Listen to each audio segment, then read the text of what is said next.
Hello, welcome to the Gaago Analysis Show.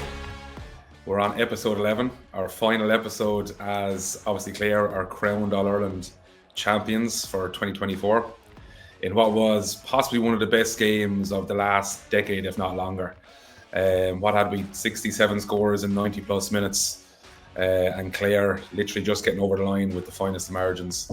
Delighted again to be accompanied by the ever so happy Séamus Hickey. Séamus, how are you?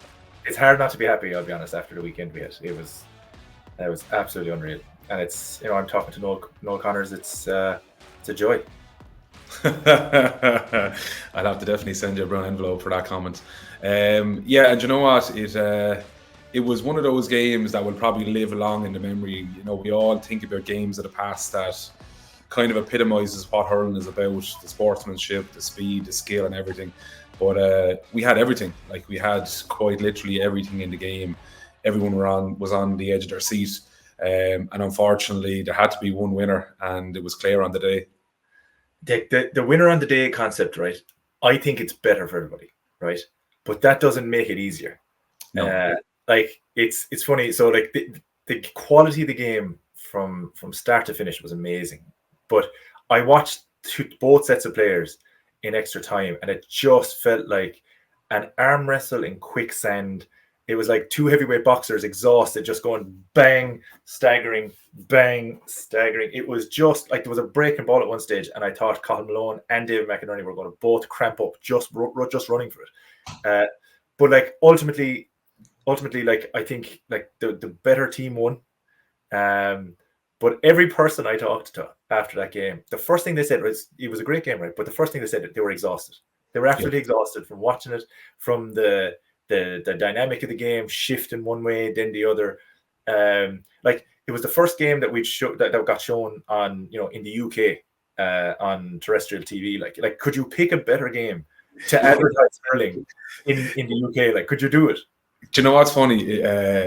Do you know, like, when there's a break and play, I picked up the phone and just looked at Twitter, like, and just put in hurling, like, the amount of comments. Like, I remember reading one, and it was something like saying, it showed a picture of Croke Park and saying, like, 80,000 people watching the All-Ireland hurling final. These guys are amateur, like, the fastest and most exciting teams playing sport. You'll be memorized by watching the game. And, like, I was just thinking, like, for people that don't know anything about hurling, to put that into one line and to encapsulate it in such a nice way, for people that don't know it, is really, really nice. No, it's brilliant because it's funny because it's and Uachtaráin, Jared Burns did a really good job afterwards. Actually, kind of, this is hurling, our moment. But like, if you're going to pick a game to show, like I was enormously. It's funny. I was enormously proud watching both teams compete. And like knowing a share of both players, having played against them, like it was something else to behold. And it's for a team to lose. Like I work in Cork. I drove down to Cork this week. It's just it's a tough one, and it's a hard one to swallow for a team with so much promise, so much ability, to be so close on multiple occasions. And even Robbie O'Flynn's last second grab, unbelievable fetch, and then I think it's just a game of millimeters. Like it's the connection of the ball, took it right instead of over the bar. It's a heartbreaking stuff. We always talk about percentages, and do you know what? That actually leads us into my first clip, actually. So for the first kind of 10, 15, probably closer to 15 minutes, I thought Cork did incredibly well. I felt they were finding really nice pockets of space in the middle. And what changed for me was, it was kind of Davy Fitz hit Joyce's shoulder when the ball was there and kind of caught him nicely in under the ribs. And he stayed on the field for a couple of minutes, but he had to go off then. And I felt that was a small little turning point in the game where Cork were so well set up. And when their centre-back goes out of position and then they're trying to push players around, I just felt that actually changed the dynamic and changed the flow for Cork and allowed Clare come back into it. Yeah, we might even start with that one, actually, Séamus. We might actually start it. So this is obviously the camera at the back, and this is exactly the way in which Cork want to set up. They have their half-back line just pushing as far as midfield, no further. They have Joyce coming back as the extra man or the sweep or whatever term you want to call it. But they were very well set up, and they didn't go any further because they said, do you know what? If we get sucked up the field, obviously space aside, but the middle of the field is our space where we want to play it around and get the ball into the forwards. So this is a very simple example of what he done really well early on, right? So the puck out, this is actually Tim O'Mahony's first point. It was the first couple of seconds of the game. And then they directly looked, Quilligan looked directly for TK to make a run. Tony made a run, but it just didn't work out for him. Noel O'Leary gets the ball, plays it to Coleman, but Dara Fitzgibbon sees that he needs to get back in. His job is to get back into the middle of the field. Tim O'Mahony, who just got the point, is literally standing in the middle of the field and is saying, this is where I need to be. I can shoot from distance, or, and possibly more importantly, I can get the ball into the full forward line. Okay, so he actually hesitates for a second, waits for the run, and the key thing here is Hoggy made a run from inside, say, the 13-meter line. So he knows that the ball is coming in. So he gets out in front of Connor. It allows then, obviously, Hoggy to pass the ball back out because the full forward line, Hoggy and them are so deep into their own, we'll say, full forward line.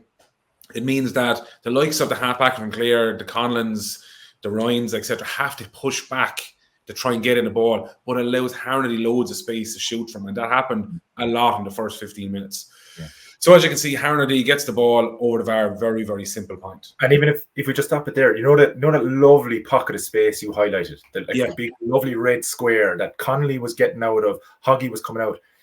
That's where I would have expected Barrett to beeline for. Yes. So it's funny, that's Cork's goal threat didn't fully materialize. And I look at their goal chances in a while, but like their direct running, taking chances, gambling, I didn't see that as much because Shane Barrett was having a tough time on Conlon for most of the game. Yeah. But that space that you identified, that to me was like tailor-made for a Barrett. Like that's what he was doing against Limerick, etc., all season, and it just didn't materialize for him. But anyway, it was a great Harnedy score. But like, you'd like to. I thought they'd go for the major more than they did. Yeah, and this is the same type of situation where Quilligan is trying to get Clare back into the game. He aims at Duggan and Davy Fitz. We'll see Dara Fitzgibbon. My job is to get into the middle and try and get on ball and play it in. Coleman gives it to Decky Dalton, who's sitting relatively deep. And then when it plays, they're trying to get, obviously, Fitzgibbon, who's their playmaker essentially all year, onto the ball. Malone done exceptional, I thought, on him, to be honest. Yep. But as they played around here, it'll materialise into what Cork are really trying to do early on, right? So they get the ball to Hoggy. Hoggy goes back. But here we go. Here is your half-back line here, your midfield. This is where they're trying to get the ball to allow them to hit the full forward line. Because the full forward line know that from midfield the ball is coming, it allows them to make the move and get in here. So Brian Hayes done really well. No Hurley, hand pass it back. Again to Harnedy. Very simple score. Bang. Okay, they done that so well in the first 10, 15 minutes. And that platform was clicking early on, wasn't it? They were getting such good balling. And what happened was Joyce went off with an injury, and then all of a sudden they had to change their personnel. So what happened then was Conley had to go to half forward, and because you're so structured, but you're structured in your play, full forward line don't necessarily think about what the half forward line necessarily needs to do in the game plan. So he goes for a score, whereas if it's a Harnedy, he's running at Conlon there in the space, or he's getting the ball in here to Patrick Horgan. Because you look at the one-on-one he has. So instead, Connolly goes long and goes wide, and that was the first wide, I think, of the game. And it was merely the fact that the personnel were so different. And Hoggy here puts up his hand and says, hey, listen, let's stick to the game plan. Yeah, no, and in fairness, Joyce had to go off after that collision with Fitzgerald, probably a kind of a HIA kind of head injury assessment. But like it was right around that time then Clare got their goal back and started the press. And you'll see it here, same thing again. Like just outside the 21, Owen Downey, like this was not working well for him once it materialized. They got a couple of scores, a couple of frees, but like they were far more potent when they got the ball to midfield, got Tim O'Mahony on the ball, got Fitzgibbon on the ball, got Coleman on the ball, and to try and shoot. But instead, they changed their tack once that Clare got the goal, and they started bombing balls down on possibly the best half back line this year to Ryan. And this is worth a score for Clare. Yeah. And to be fair, you just said it there, right? That was key for me. Right, I think they were the best half-back line in the country this year. But touching on another one that you made was the shape that Cork had was deliberate, right? And even the half back line not moving beyond the 65, that to me was that was a bit of a problem when it came to the setup from their half forwards. I thought that Clare's half forwards were so deep. Duggan and Fitzgerald were coming back. But for me, it was like the impact that David Fitzgerald had on the game and pulling Cork into uncomfortable positions and contorting their shape and kind of using what they were doing against them. I think there's some really good examples here of, like, David Fitzgerald should have been man of the match. Like, he could have had 1-6. He had that much ball and in so many positions. So here we have Clare working the ball out from the backs. Timothy Ryan under pressure. This is a short puck out that once they managed to get past the full back line, they actually had a platform. Mark Coleman has been dragged across here. He's highlighted. He's been dragged across here by Tony Kelly's run. And so he was marking Dave Fitzgerald. So Dave Fitzgerald has this huge amount of space to run into, but Tim O'Mahony, in this occasion, tracks him really well and gets a really good hook in. But other than that, like, I don't think they didn't get a hurley or a touch on Dave Fitzgerald all day. Here's McInerney, wins that long puck out that Cork like down the centre. And once it's played out, so Declan Dalton has been sucked in by Cork's long down the centre play. And now the break has been lost, the ball has been played out, but just look at the space that Dave Fitzgerald has to run to. He gets to stand and he gets to strike. Like, you never see that happen at senior club level, standing, striking a ball. That the amount of time he had at so many different occasions was crazy. And so, like, you can't imagine that happening. Like, and look at it here again. So look, Cork are turned over, half forward line are the shape is lost. Dalton isn't there. He's on the far side. Harnedy isn't there. Harnedy's inside the full forward line actually after pursuing a ball, and he just runs. Look, he just runs and runs and runs and runs and runs. He pops inside to Tony Kelly, and Tony Kelly, off his favorite left, has a pop. Like, he caused Cork so much stress. Here we have Eibhear Quilligan again from a ball that was broken down, and he brought it back. You can see the distance here between Dalton at half forward on the right and Coleman at half back on the left. So, like, they both lost him. They were both in no man's land. And again, we've a stand and strike. This one splits. And even in that one, Séamus, you can see that Coleman didn't want to go any further. He was literally standing on the midfield line, literally directly in line. And that's huge for me. If your halfbacks don't want to go past the 65, fine. But you absolutely have to have understanding with midfield and half forward that if I don't go beyond this, you have to have my man. Yeah. And what I would say Clare did very well. We actually had a clip there of Decky Dalton out around this middle of the field receiving the ball. David McInerney was up his backside. He was really close. And you can do that when your wing back on the other side is holding, because you have this rule of 5, right? You have your 3 full backs and 2 of your half back line at any time inside your own half. But, like, Coleman there was sitting off without any cover. Like, he had to press up. And there's more examples as it goes. So this is still in the first half. So Diarmuid Ryan wins a free here, psyched up, does really, really well. It was shown in your clip there. But look at Fitzgerald down here in the bottom, right? Just loitering. Coleman, as we just talked about, isn't going to go up the field to pick him up. RTE are going to show a lovely replay of Diarmuid Ryan's wonderful catch. But just remember where Dave Fitz was, right? Short free into him solo. Like, that's what happens when your half back line leave the half forward line go. And unfortunately for me, Cork weren't good enough at setting up from turnovers or from dead balls for a lot of the day. Here we have then the win from the puck out over Coleman. And there we go. Bit of a fumble. Even the hesitation helps Tony Kelly, and Tony Kelly is after the races. I don't know if you can see that enough, that what Tony did with that. But even here now, we have in the second half, Conor Lean wins the ball.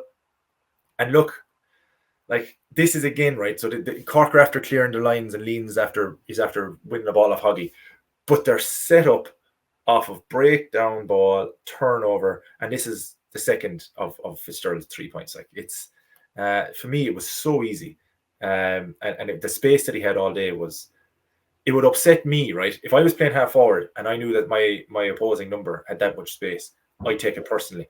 The half back might have been firefighting elsewhere, but their overall shape, I felt like that Clare scores just tended to come a bit easier. They tended to come from further up the field because they had more space to run into. And I was disappointed I was disappointed in Cork's lack of shape, because ultimately that's I think what lost them.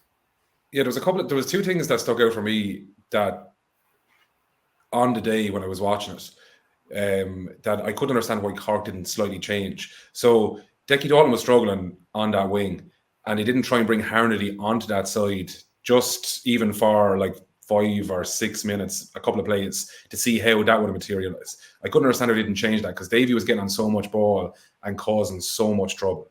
And Clare did change. So Clare changed in the second half McInerney onto Harnedy, because Harnedy was causing wreck, because he was scoring already. But also, why didn't, when they knew that Davy Fitz was under so much like ball, why didn't they actually do something to try and mitigate against that? Because he was causing so much trouble. I feel like your point. The second thing that I was kind of wondering is why Cork went so direct with all their pockets, because they were getting absolutely cleaned out. Yeah. But then, and I'll actually show it here. You're leading me on to. So they were getting cleared out. I think in real time watching the game, one of the number one sense that I got was just Clare's aerial dominance. Right, they were just their ability to just. I feel like they cleaned out Cork's puck out.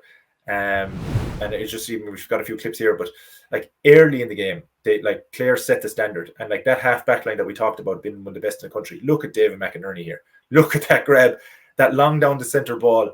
He comes out, he claims it early, and this is straight after, right? So this is the puck out from David McInerney's shot. Ball broken down, Colin Malone, boom, onto the ball, away he goes. Just long down the center. It just happened again and again and again. Breakdown, McInerney on ball. Back to Hogan. Hogan had an incredible game. He cleaned Connolly out the field.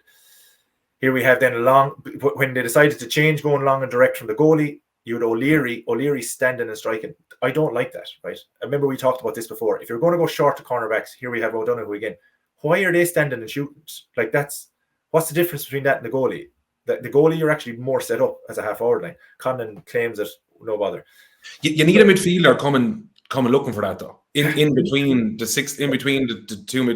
centre back and the half back. But I'm afraid that they had Fitzgibbon and Tim O'Mahony committed to breaks off that long ball. 100%, yeah. And then Conor Cleary claimed a savage one there. Look at him here. Like, he had a quiet enough day, but he did enough at the vital moments to actually cause, to justify his place. But look at this, even over the head of Kingston, Dermot Ryan working back. That'll tell you how comfortable Clare were on the ball all day long. And like you said, so if your change of pace is hitting it to the cornerbacks, well then, okay, fine, hit it to the cornerbacks and then work it out. Yeah. Work it to half back line, work it to midfield, work it to half forward. Don't have. I'm allergic to it, and I'm like, at club hurling now.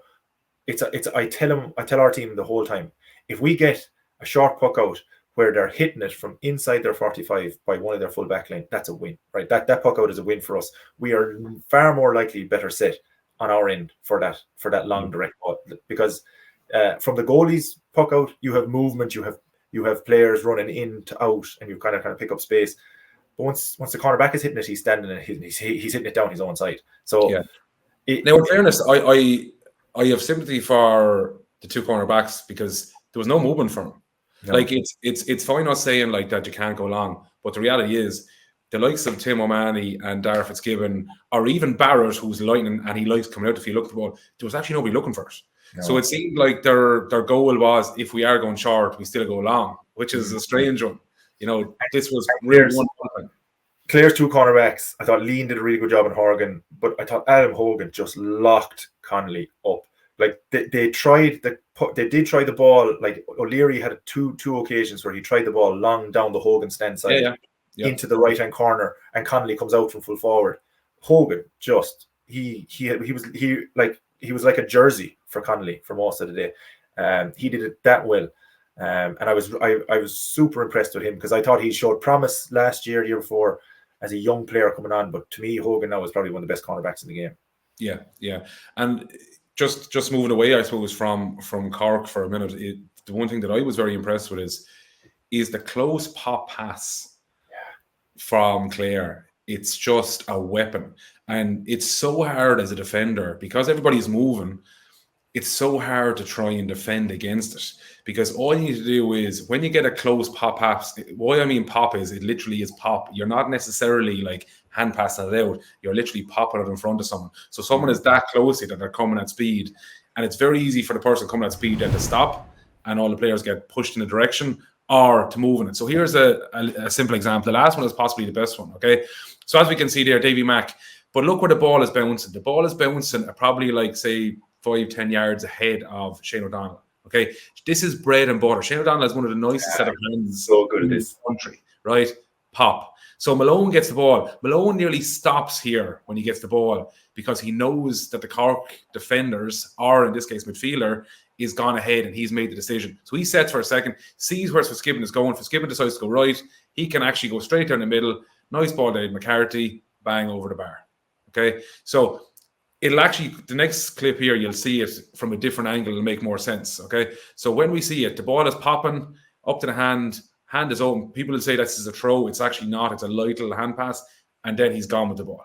Okay, this goes back to the frustration for us straight down. Now, the thing that annoys me about this is Barrett is known as somebody that attacks the ball on the break, not to stand under a high ball. He's been doing it all year and very successfully, but don't hit it down on top of Conlon. Okay, he pops the ball out, right? Very simple. McCarthy gets the ball, but watch how close Reedy gets to him. Boom. Like, he is this close. He literally popped in front of him. Reedy doesn't even have to really do a whole lot here, because the pop pass has taken 3 or 4 players out of the way, and he's over the bar. It's class. It's so well done, and they do it really, really well. When they're doing that at a high level, they make life difficult for every team. When they were hassling Limerick, that's what got them, was that pop off the shoulder or the wheel where someone wins it and someone's running around and they pop it there. So like, it's so effective. And they've really took 3 people out of it there by just angling his run a different way. But I think this is probably the easiest way to explain it. So high ball Quilligan down on top of Davy Fitz, who again dominates. You showed that already. But watch this, like Tony Kelly, right? Tony Kelly, you would assume here, is well marshalled. You have Tim O'Mahony coming from behind. You have Eaton Toomey. You have Joyce. You have Coleman. And also you have Downey. They're all coming tight to him, thinking, hey, do you know what? We have him here. But because it's such a close pop pass, Joyce is actually after engaging him, but can't get the ball because it's a pop pass.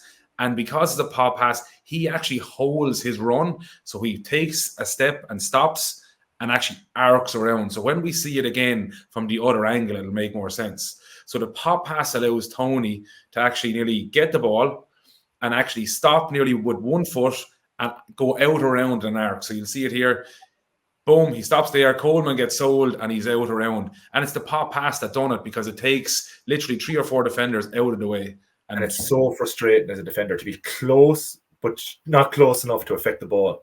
And to have that many Cork players trailing him, like, he's gifted. Like, and what he was able to do at the end there, he's the pace at which he comes, and he does that. He comes off the shoulder very, very quickly. He does it very, very well in general. But I feel like recovering from the injury, having that sharpness was a little bit lacking as the year was started, and as tough as the year he's had. Genie Mac to deliver that then off the shoulder was something serious. Incredible. And what a goal. No, but and it's funny, because I would associate that with Cork, that ability to free men running at pace into space. It didn't come from. I suppose the next piece that I looked at then was, the chances that they did have, right? And I didn't think that they got a huge amount of chances. But the chances that they did get, they weren't able to take them, and there was definitely overlaps, men over to actually use.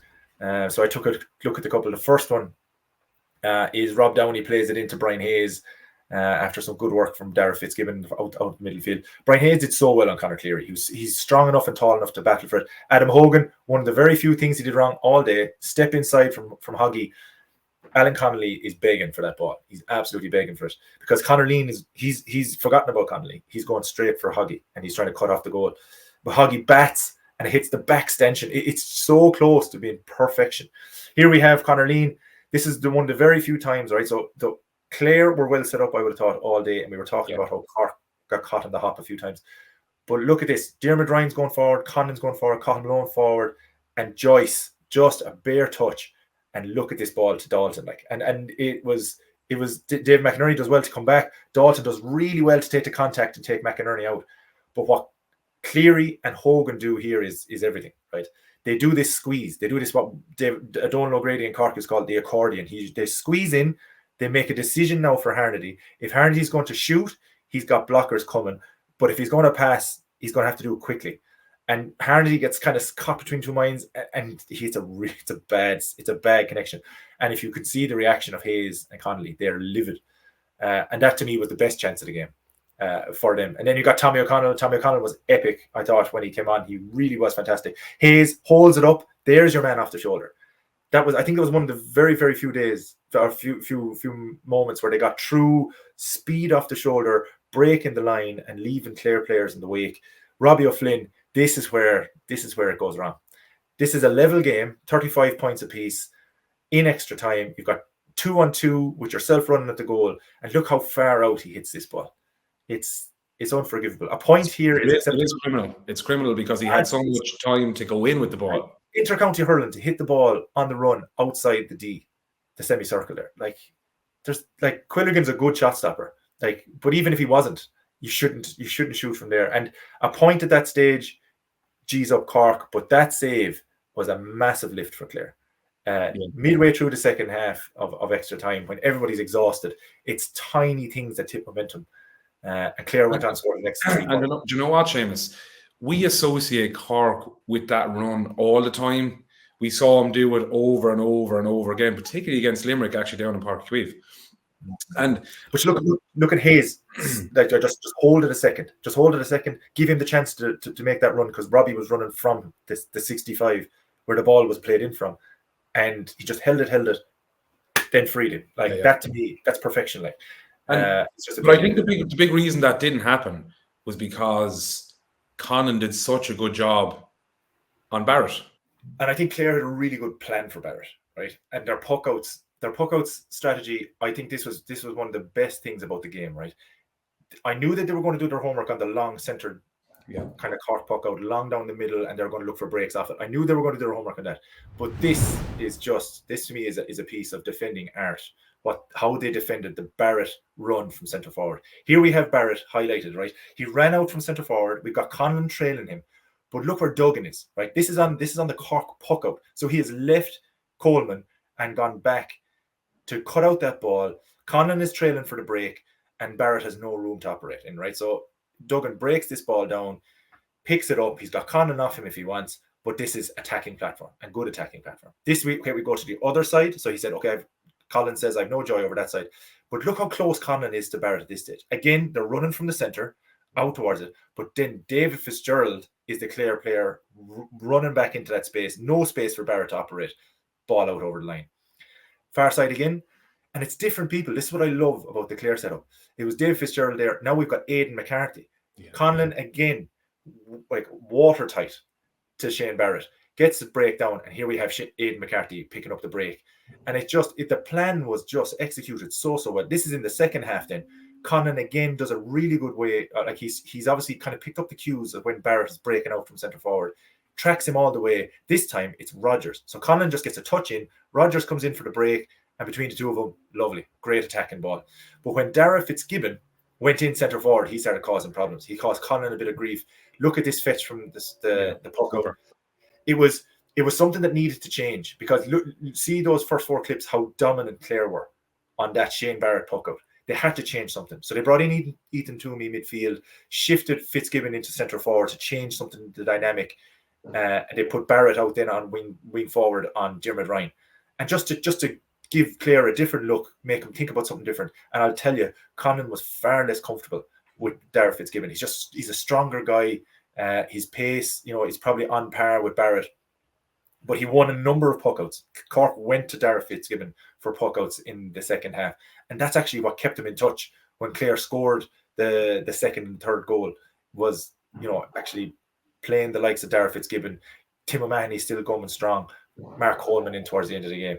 But you see, because Barrett doesn't want to stand under the ball with him, you see. No. And that actually kind of suits Conan because he knows that Barrett is going to face him, so he can just stand there. Whereas Fitzgibbon is big enough, he's physically big enough and strong enough to stand under the ball with Conan, and he can catch the ball and cause trouble. So the dynamic then changes. And it's a pity because as good, as effective as that was, and I would say, like, Darragh Fitzgibbon for me has been so good this year. Yeah. And as good as his leadership was there, they needed goals. Yeah. And it was the Cork goal chances that needed to come good. And off that pop pass that we were talking about there a while ago, it's Cork that normally do that. Yeah, but the big thing there is it goes to show how in tune Clare players were with Barrett. Because you had Rodgers coming back, you had Duggan coming back, you had Aidan McCarthy coming back to cover him. So they knew what Cork were doing with Barrett. And he was doing it all year. I saw him in Welsh Park in the first round, and he was playing, I think, wing forward. He wasn't centre forward. And he was doing the same thing, running from one sideline to the other, looking for space. But the same thing happened. Welsh Park is considerably tighter, obviously. Yeah. And when he wasn't getting the space run into, it was a lot easier then for players to get around and to get down over the ball. So, it's a really good sign of a team that a player comes out of their normal position. Aidan McCarthy rarely plays out on the wing, comes out on the wing and still does the job that's expected of him in that position. Whereas we had Connolly. You took words out of my mouth. Yeah, you took words out of my mouth. And he didn't do what the plan was. Yeah. So to me, it's a really good sign, and to me, it's something that Clare were it was huge from a puck-out perspective. So, talk to me about Tony Kelly. Like, for man of the match, like I don't think we can apologize for showing this goal too many times. Like, I don't think we can possibly do it. I highlighted this a little differently. Again, the Cork defenders for me was just to show that there is so much work left to do for Tony. But the other thing that I think this is how important it was for him to finish this. Shane O'Donnell is unmarked. Owen Downey had just abandoned him. Now Tony does wizardry there as he gets the ball in, but Shane O'Donnell was free inside, and so it just that the Cork setup when they were run at or when ball had broken down, to concede 3 goals, they could have conceded another one only for Kieran Joyce's magic right foot earlier on. But we'll see that in a bit. Here we have then a break in the second half. Look, this is at a time. Watch this. This is my favorite score of the year, right? He spins 360 and he fires it over Barrett. Here we have the view from the back, right? So look, this is a cul-de-sac most of the time. 3 Cork players. There's very, very few players in the history of the game that can do this. His back is 2 goal. This reminds me now of Owen Kelly for Tipperary in his absolute best around 2008, 2009. His back is 2 goal, but because he has this forward instinct, he has the spatial awareness. The goals are here, and just the spin and the shot. Like, to me, it is the best score of the championship because it's added time in an All-Ireland final, and the teams are level. I was blown away by that. If you missed it though, wouldn't it be some disaster? But he didn't miss it. And I know. I'm only joking. And this is a sideline now from David McInerney looking for Shane O'Donnell. Tony's onto the break here. Watch this now. Look, beautiful 1-2 with McCarthy. O'Leary's had to make a horrible decision there. Great shot from Tony. But watch this. Look at that touch back to David. That's a miracle save from Joyce. And this is so Downey hoofs it into the crowd after that chance. But look at this. Tony should trademark this. He should make this the Tony Kelly score. That line, that 1-2 off the line ball, that should be his. And look, this is all extra time now. So he owns extra time. He was so good. He kills Mark Coleman with that free. And look, Ethan Toomey has loads of time here. In the intercounty sense, this is tons of time, right? But Tony's after playing, so it's 86-57 there, right? He's after playing over 95 minutes of hurling, right? I love this. Look at this touch up around Tim Manny and just magic, absolutely incredible. And ultimately, Clare scored the next 3 points. That was the first one. You had Shane Meehan got one, Ryan Taylor got one, and that's all the game. That was it. And to me, there shouldn't have been a score. There shouldn't have been a score after his one in the added time. That should have been the game winner. That was amazing. Is that the equivalent of remember the goal and goal in a couple of years ago in soccer? It should have been, yeah. It was that good.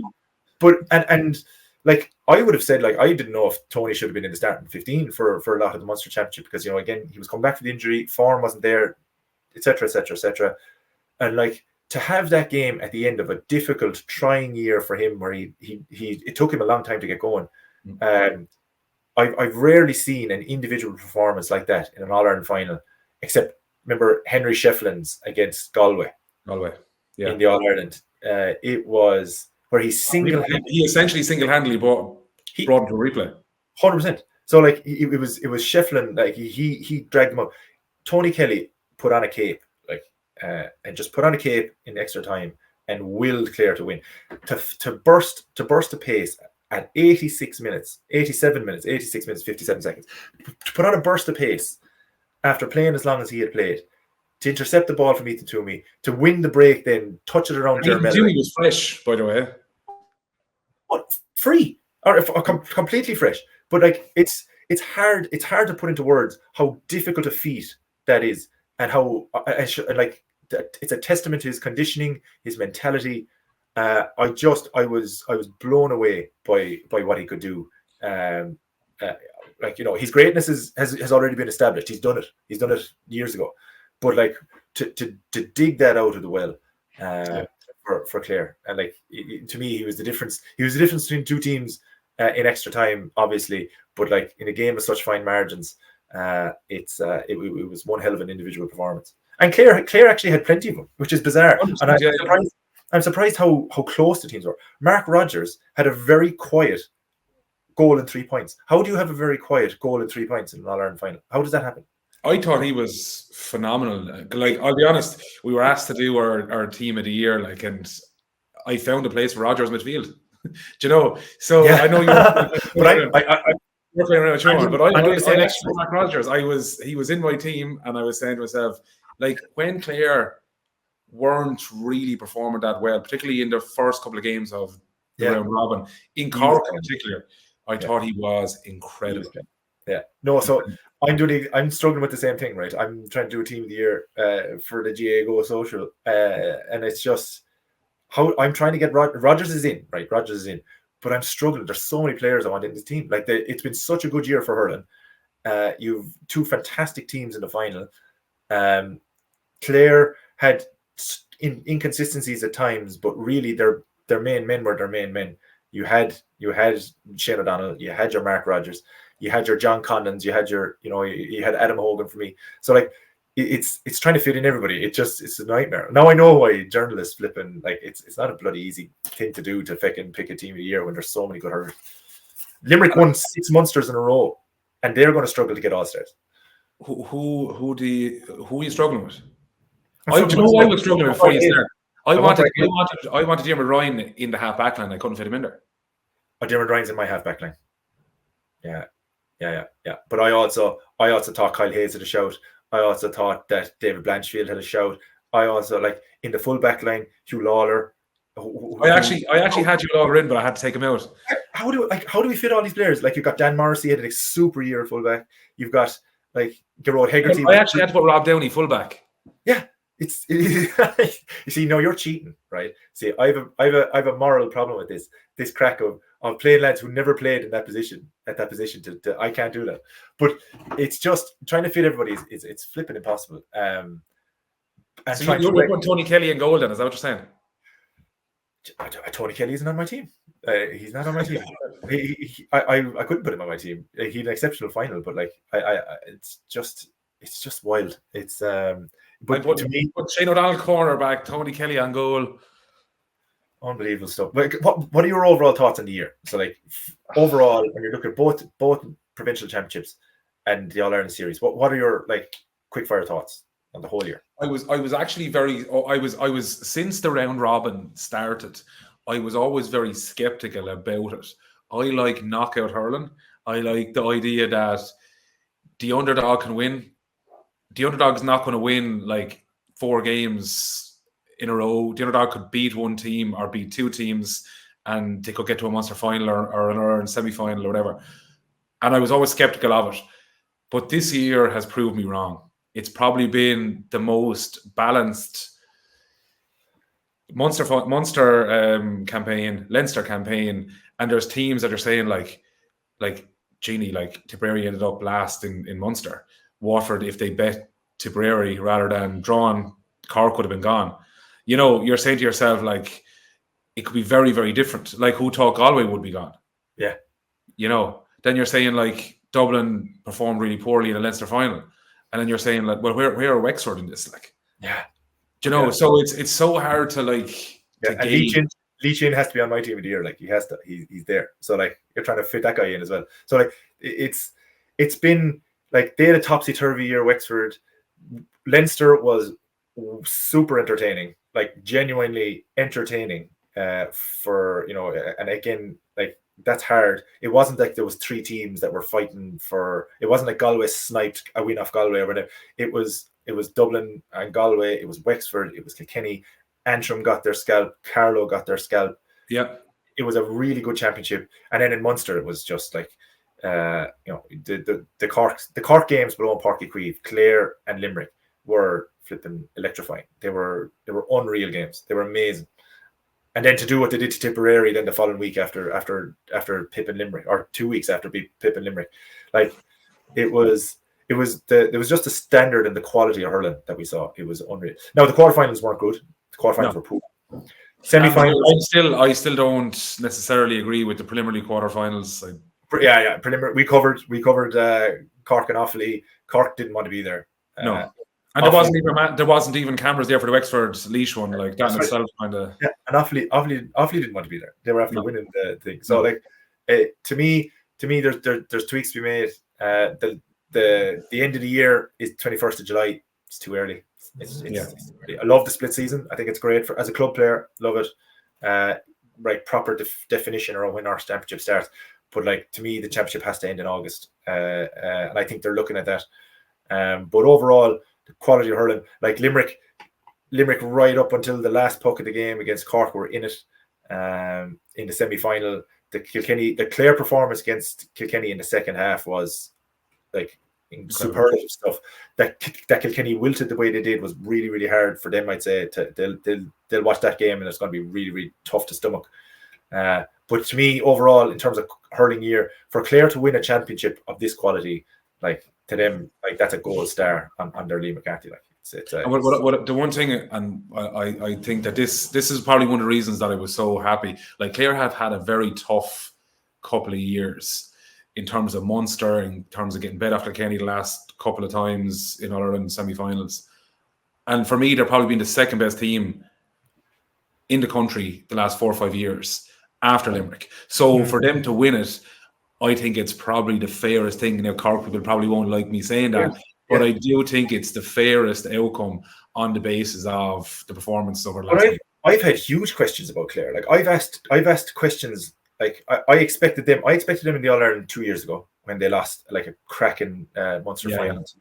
Like, I expected them in the All-Ireland final last year against Limerick, and they didn't do it. And then this year, after they lost the Munster final, I was like, I actually don't expect them in the All-Ireland. I don't, because I just felt like I was like, maybe things have just gotten a bit stale. Maybe things have just gotten on top of them. And like, they answered all the questions. So like, there was questions about them going into the Wexford game. There was questions about them going into the Kilkenny game. They were underdogs against Kilkenny, like, in a very real way. They answered every question that any, you know, fence-sitting hurling analyst can possibly ask of him. And I like, even Brian Lohan, like, did he have them all together? Did he have them all on the same page? Questions answered. Yeah, true. We're probably slightly over time, right? Sorry, I got excited. No, you're right in what you're saying. But unfortunately, this is our last episode, so our 11 weeks are coming and gone. So it's been a great experience, I must say. Great to learn a lot from you, Séamus. You probably didn't learn anything from me, however. It was brilliant. All down in the Southeastern Technical University, there's great education. I've seen somebody is working during the summer in the public service. Anyway. That's 100%, one person. But all jokes aside, listen, it's been a brilliant journey, and I hope people have actually enjoyed it fundamentally and got something out of it. We definitely have to thank everyone in Gaago for allowing us to put the resources and time into this, because we do think it is worthwhile. So a special thanks to everybody in Gaago, particularly to our head of production, Collie. We probably drive him absolutely mental 95% of the time. and he does Trojan work despite the fact we get onto him nearly every day of the week. And even to the likes of Katie and all those other people are involved, like they do Trojan work behind the scenes. Okay. We literally send the stuff on to him, and Collie makes it look like we know we're talking about it every day of the week. So we do genuinely hope that people enjoyed it, and we hope you watch it on buses or in cars, but hopefully you weren't actually driving when you're probably watching it in work when you probably shouldn't be, and at home and various other places, but also for people that are outside of the country, just to kind of be able to tie in to see what's going on. So it's been great, and we hope you really enjoyed it. So from me anyway, thanks very much. And Séamus, I'm sure you will have something nice to say as well. Far more than I've said it. You're my distinguished leader, Noel. I follow your cue. Thanks a million. It's great. Yeah, thanks very much to everyone, and Séamus, has been an absolute pleasure over the last 7 weeks. Love it, Noel.